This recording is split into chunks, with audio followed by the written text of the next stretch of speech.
He didn't shout the day he left. That's the part people expect, and it isn't what happened. He set the house keys on the kitchen counter, carefully, like a man returning a rental, and told me to be reasonable. Be reasonable, he said. You haven't earned a paycheck in 20 years. Let's not make this ugly. Take the smaller accounts, sign the papers by Friday, and we both move on. He was so certain I'd come apart. He even smiled a little when he said her name, as though I should be grateful to finally meet the woman who'd replaced me. In 20 years, the one thing he never once thought to ask was who my friends had quietly become. You have to understand what 20 years costs, because he never counted it, and in the end the law had to count it for him. I had a career once. A good one. I was maybe 3 years from a title with my own name on the door.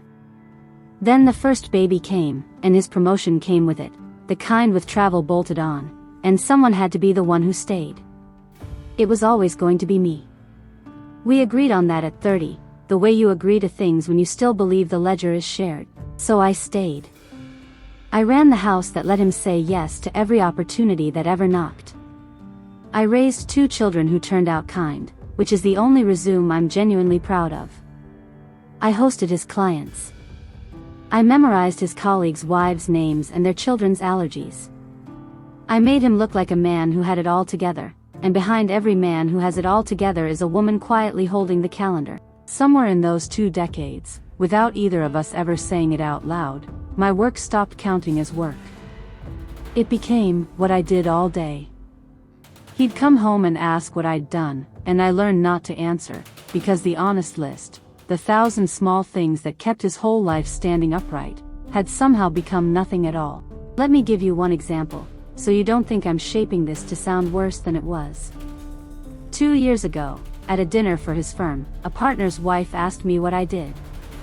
Before I could open my mouth, my husband laughed and said, "Oh, she keeps the home fires burning." Everyone chuckled warmly. I smiled and got up to refill the water glasses. What I did not mention was that I'd spent that entire afternoon on the phone untangling the very tax problem that same partner would praise my husband for solving on Monday morning. By then I'd learned the rule of that marriage: my work only counted when it went out wearing his name. Her name doesn't matter to this story. She was younger, not scandalously so, just enough. They'd met through his work, which is a tidy little irony, because his work was the very thing I'd spent 20 years protecting. He thought he was being gentle, in his way. He told me she made him feel alive again, as though I'd been the one pressing the pillow down all that time. He told me it was nobody's fault. He told me the children were basically grown, which was news to the one still in high school. And here is the detail that should have frightened him, if he'd been the kind of man who noticed details. I didn't cry in front of him. I didn't argue. I said one word, "Okay," and he pocketed it like a victory. It wasn't surrender. It was a woman deciding, very quietly, that she would not spend one more evening performing her pain for a man who had stopped watching years ago. That night, after the door shut and the house settled into that specific kind of silence, I did not call my mother. I did not call my sister. I called the one person who had stood beside me the last time my whole life changed shape. She had been my maid of honor.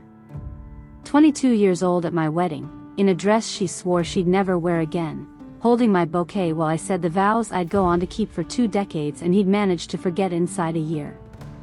The quiet one. The one his family barely remembered meeting.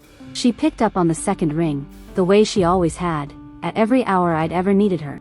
I told her all of it, the keys on the counter, the little speech about being reasonable, the papers he wanted signed by Friday. She listened without interrupting once. Then she went quiet for a moment, and when she spoke, her voice had changed into something I didn't recognize yet. "Don't sign anything," she said. "Don't agree to a number. Don't even nod on the phone." Because in the 20 years he'd never once bothered to ask, my quiet maid of honor had become one of the most feared divorce attorneys in the state. He remembered her, if he remembered her at all, as the shy girl at the edge of the wedding photos. He had no idea what she'd spent 20 years becoming. That gap, between what he assumed and what was true, was about to become the most expensive misunderstanding of his life. Here is what he never understood about loyalty. It compounds. An affair is a withdrawal, a single year of borrowed excitement, charged against a life somebody else already built.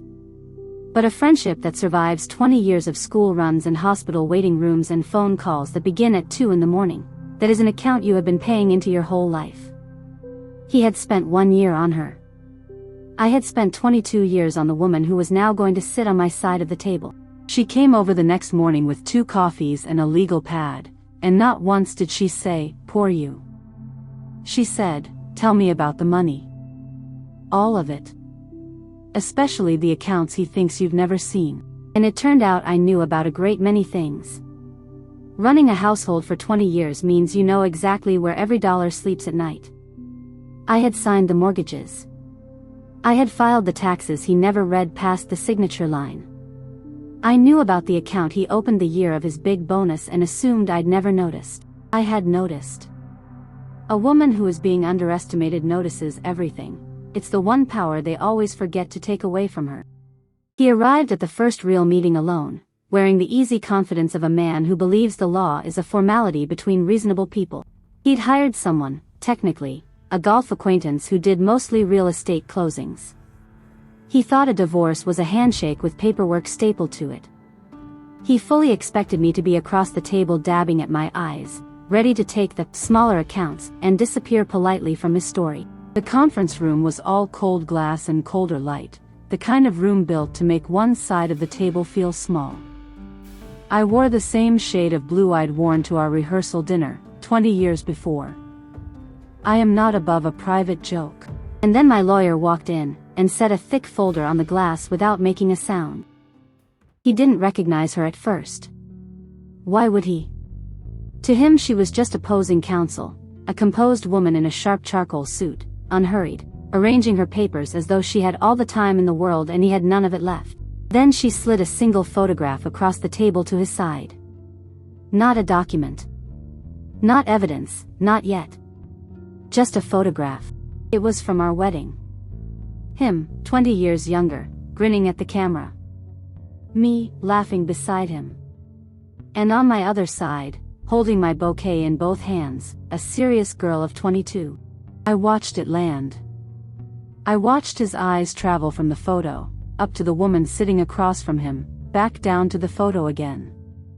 I watched 2 decades quietly rearrange themselves behind his face. "You," he said. It wasn't a question. "Me," she answered, and opened the folder. What came next was not revenge. I want to be precise about that word, because the internet always reaches for it, and it was never the right one. It was arithmetic. It was 20 years, entered into the record. The career I'd set down, valued by an economist she'd brought with her. The unpaid work that had let him earn every dollar he was so proud of, given a number for the very first time in his life. The account he thought was safely hidden, printed out and tabbed in yellow. Every assumption he had ever made about what a wife at home was worth, corrected line by patient line, in a calm and even voice, across that cold glass table. His own lawyer stopped taking notes about 10 minutes in. I watched the man set his pen down, slowly, and ease back in his chair, the way you sit when you realize you've brought a putter to a knife fight. He didn't offer much after that. There wasn't much left of the position she'd hired him to hold, and my husband kept glancing at me, waiting for me to stop it. As though somewhere inside me there was still the woman who smoothed everything over, who made him look good, who said, "That's fine," so the evening could go on undisturbed. I didn't stop it. I folded my hands the way I had at 1,000 of his dinners, and I let my oldest friend do the talking. She was very, very good at her work. She'd had 20 years to get good, while nobody important was watching. The settlement wasn't cruel. It was accurate, which he experienced as the same thing. He kept the girlfriend. I kept the house, the honest half of 20 years, and one thing he will never be handed an invoice for, the plain knowledge that I was never as helpless as he had needed me to be. He called once, after all the papers were signed. He said he couldn't believe she'd do that to him, meaning my friend, as though her loyalty to me were somehow a betrayal of him. As though he had ever, for one moment, been owed it. Our younger daughter, the one still in high school, asked me a few weeks later if I hated him. I told her the truth. I said I didn't have the room for it anymore, that hate was just one more unpaid job in that house, and I was finally allowed to quit it. I told him the last thing I would ever say to him. You had 20 years to learn who I loved and who loved me back. You never asked. You decided the quiet ones didn't count. People ask if it felt good. It didn't feel like winning, exactly. It felt like being seen, finally, completely, after 20 years of being treated like furniture in my own life. He underestimated me, and that was his mistake. But the fatal one, the one he'll turn over for the rest of his life, was believing that a woman standing quietly beside another woman is a weakness. Sometimes she is only the weapon nobody thought to look at. Loyalty is slow. It doesn't announce itself. It holds your flowers at 22 and your whole future at 42, and it never once asks to be thanked. They spend your best years and assume they've taken the best of you. They never notice that the best of you was always the people who chose to stay. What did they underestimate in you? I read every story here. The best ones become episodes.